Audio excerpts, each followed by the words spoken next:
Bonsoir, chers amis. Je n'ai pas l'habitude de faire les vidéos, mais j'ai décidé de vous parler directement maintenant. Quelques minutes chaque jour après la messe de 18h30. Aujourd'hui, nous allons parler du mental christique. Le mental christique. Le mental christique, c'est le mental qu'il faut avoir pour affronter les épreuves de la vie. D'un point de vue christologique, le chrétien est lié à Jésus-Christ. Et le nom du Christ, un titre christologique, je peux appeler cela, depuis le livre d'Isaïe et en Matthieu, nous voyons que le Christ s'appelle l'Emmanuel. Dieu est avec nous. Avec nous, Dieu est. La traduction hébraïque.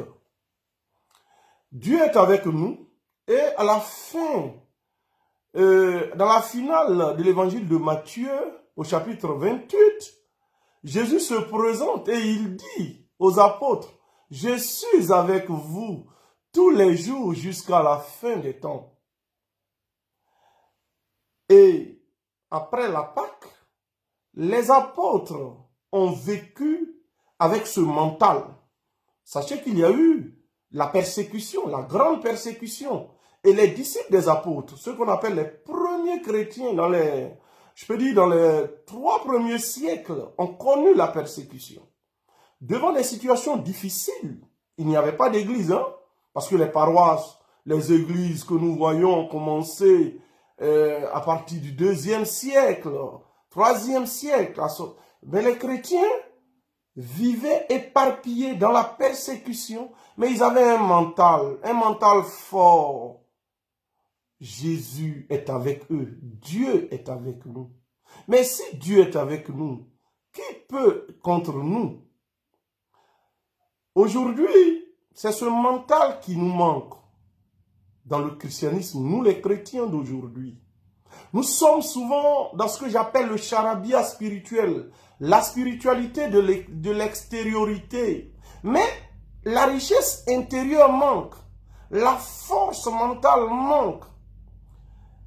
En Pâques, nous chantons un cantique, l'ange descendit, il roula la pierre du tombeau vaincu. Mais ce n'est pas un slogan, ce n'est pas de la théorie. Effectivement, la tombe des épreuves est toujours roulée par le Christ.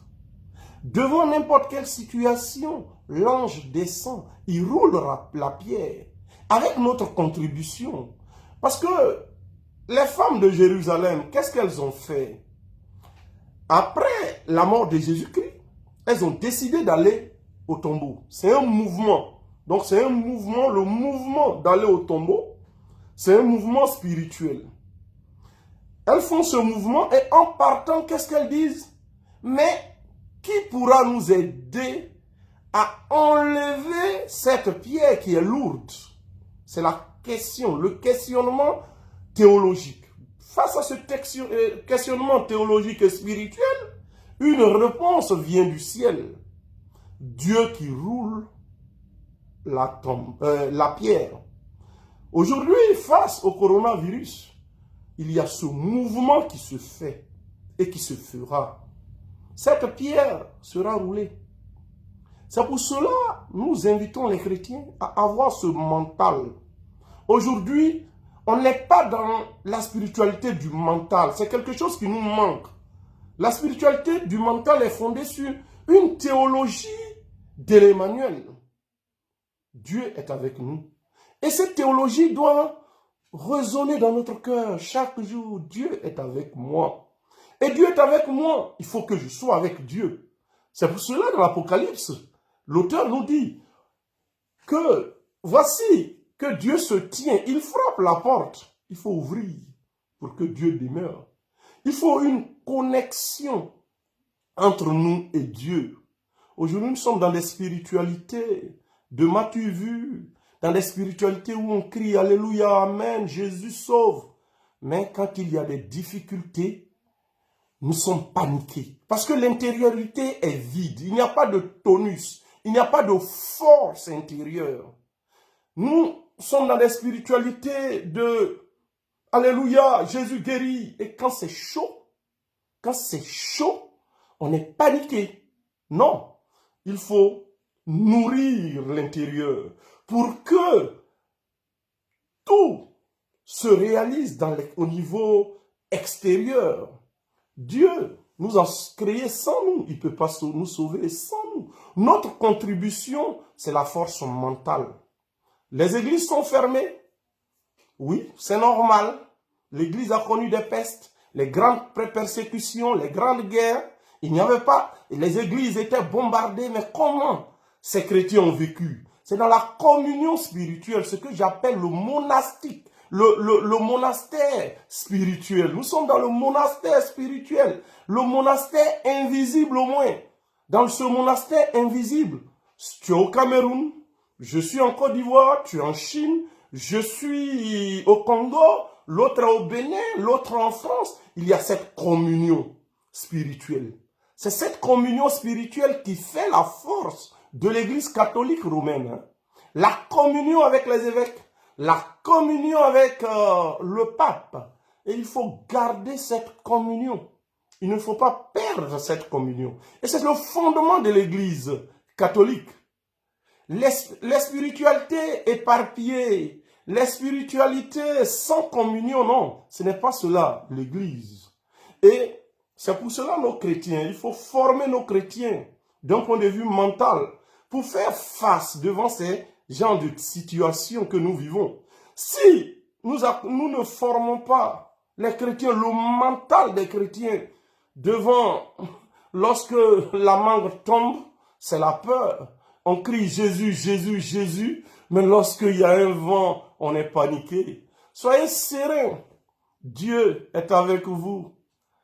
Il ne vous a jamais trompé. Est-ce que Jésus t'a une fois trahi? Est-ce que Jésus a été une fois infidèle? Il respecte sa parole. Là où tu es, dans ta chambre, dans ton lit d'hôpital, tu pleures. C'est vrai, tu veux rencontrer un frère. C'est vrai, tu veux communier. C'est vrai, tu veux aller à l'église. C'est vrai, tu veux aller à l'école. Mais face à cette situation, il y a la communion spirituelle qui est forte. Dieu te rejoint là où tu es. On ne peut pas réduire Dieu dans les quatre murs. Si Dieu est réduit dans les quatre murs, c'est qu'il n'est plus Dieu. Il brise les murs. L'Esprit Saint souffle. Il est partout. N'ayez pas peur. Soyez sereins. La pierre sera roulée. Elle est déjà roulée. Elle est déjà roulée. Bientôt, nous aurons les effets visibles. Que Dieu vous bénisse, que Dieu vous garde, qu'il soutienne les agents de santé, qu'il soutienne tous ceux qui sont au devant, les experts. Soyons à l'écoute, soyons en union de prière avec le pape François et nos évêques. Dieu est Dieu. Soyez toujours dans la joie. Ne soyez inquiets de rien. Père Hervé Djadji, curé de la paroisse de Sarmes-sur-Guillaume, je vous bénis depuis Yaoubou. Je vous aime. Père Djadji, que Dieu vous garde. Merci et à demain.